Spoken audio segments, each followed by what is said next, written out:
নাগেশ্বরীতে কৃষকদের মাঝে বিনামূল্যে সার-বীজ বিতরণ। কুড়িগ্রামের নাগেশ্বরী থেকে উপজেলা প্রতিনিধি রফিকুল ইসলামের পাঠানো প্রতিবেদনে থাকছে বিস্তারিত। কুড়িগ্রামের নাগেশ্বরীতে ক্ষুদ্র ও প্রান্তিক কৃষকদের মাঝে বিনামূল্যে বীজ ও রাসায়নিক সার বিতরণ কর্মসূচির উদ্বোধন করা হয়েছে। বুধবার সকাল ১১টায় ২০২৫-২৬ অর্থবছরে খরিফ-২ মৌসুমে রোপা আমন, এয়ার ফ্লো মেশিন, মরিচ, হাইব্রিড ফসলের প্রণোদনা কর্মসূচি বাস্তবায়নের নিমিত্তে এসব সার ও বীজ বিতরণ করা হয়।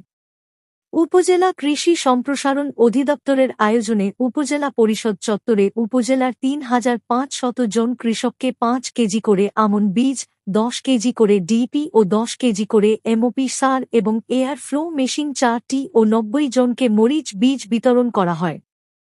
এবং উপজেলা মৎস্য অফিসার শাহাদাত হোসেনের আয়োজনে ইউনিয়ন প্রকল্প ৩য় পর্যায়ের আওতায় ৩ জন মৎস্য চাষীকে মাছের খাদ্য, খৈল ও শাকসবজির চারা বিতরণের করে।